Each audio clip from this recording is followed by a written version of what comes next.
Saya seorang Hambali, kata beliau. Tapi saya katakan dengan tegas, wa aqulu bis-sarahah, kata beliau, al-majmu' ahsan minal mughni. Majmu'nya Nawawi ini lebih bagus daripada Mughninya Ibnu Qudamah. وَمَا لَنَا أَلَّا نَتَوَكَّلَ عَلَى اللَّهِ وَقَدْ هَدَانَا سُبُلَنَا. Ibnu Qudamah. Jadi kalau antum nanti berkesempatan untuk menelaah kitab Majmu'nya Imam An-Nawawi, Al-Imam An-Nawawi itu ketika mensyarah pernyataannya Imam Asy-Syirazi itu dalam mazhab Syafi'i, Imam Syirazi kan ketika menyatakan ini pendapat mazhab Syafi'iyah begini, dalilnya ini. Beliau nanti di bawah itu memulai dari penjelasan hadis dulu. Kalau Imam Asy-Syirazi menyatakan bahwasanya pendapat ini hadisnya ini, itu hadis ditakhrij dulu sama Imam Nawawi. Ditakhrij dulu sama Imam Nawawi, diriwayatkan di sini dengan sanad yang sahih. Nah, kalau nanti hadis yang digunakan di dalam mazhab Syafi'i itu hadisnya lemah, Imam Nawawi melemahkan.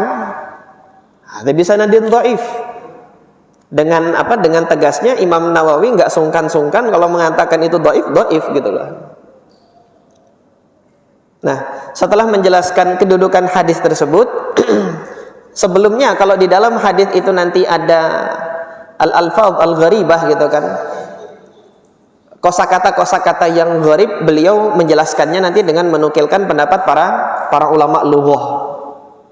Para ulama bahasa itu menyatakan begini, ini harokatnya fathah kah, kasroh kah, dijelaskan oleh Al-Imam An-Nawawi rahimahullah.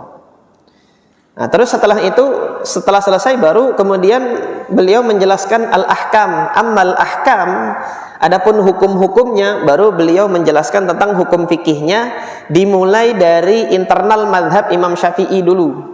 Internal mazhab itu para ulama Syafi'iyah itu jangan antum kira semuanya sepakat gitu loh. Ketika terjadi ada perbedaan para ulama Syafi'iyah dalam satu permasalahan, itu para ulama Syafi'iyah mengistilahkannya dengan wajah. Dalam permasalahan ini di mazhab Syafi'i ada 3 wajah misalnya. Seperti permasalahan tunjuk jari itu kan di dalam mazhab Al-Imam Asy-Syafi'i ada 3 wajah. Wajah yang pertama menyatakan tunjuk ini yang dipilih sebagai pendapat mazhab. Namun ada enggak ulama Syafi'iyah yang berpendapat gerak-gerak? Ada. Dinukilkan wajahnya oleh Al-Imam An-Nawawi juga di dalam dalam Majmu' tersebut. Yang satu lagi saya lupa wajahnya apa itu. Yang satu lagi saya lupa wajah. Oh iya, wajah yang terakhir kalau menggerak-gerakkan batal.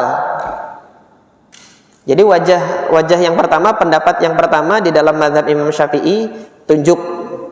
Kalau menggerak-gerakkan tidak batal. Pendapat yang kedua, wajhun di dalam mazhab Syafi'iyah sunnahnya digerak-gerakkan. Pendapat yang ketiga itu kan wajah di dalam mazhab Al-Imam Syafi'i yang dinukilkan oleh Imam Nawawi itu, kalau gerak-gerak salatnya batal. Wajah yang ketiga ini dengan tegas Imam Nawawi mengatakan hadza ghalat. Ini pendapat yang ghalat. Ini pendapat yang tidak benar gitu kan. Meskipun ada ulama Syafi'iyahnya yang berijtihad begitu gitu loh. Setelah beliau nanti menjelaskan tentang hukum fikihnya di dalam internal mazhab, kalau ada perbedaan pendapat di tengah-tengah ulama Syafi'iyah sendiri loh, belum keluar mazhab ya, belum keluar mazhab. Nah, beliau di situ merajihkan yang dianggap sebagai pendapat mazhab adalah ini. Selesai di situ baru beliau far'un fi madzahibil ulama. Baru kemudian beliau menyebutkan pembanding dari mazhab lain. Adapun mazhab lain pendapatnya tentang ini satu, yang Malikiyah gimana, yang ini gimana. Kalau ada salafnya, beliau nukilnya dari punyanya Ibnu Mundzir ini. Menukilnya dari apa? Dari kitabnya Al-Imam Ibnul Mundzir, entah Al-Awsat atau kitab Al-Isyraf. Qala Ibnul Mundzir, hakahu Ibnul Mundzir. Dan Al-Imam An-Nawawi rahimahullah itu di dalam Majmu' seringkali menganggap Ibnul Mundzir itu masih bagian dari internal ulama Syafi'iyah, karena pernah mengambil ilmu dari Rabi' ibn Sulaiman Al-Muradi, muridnya Imam Syafi'i.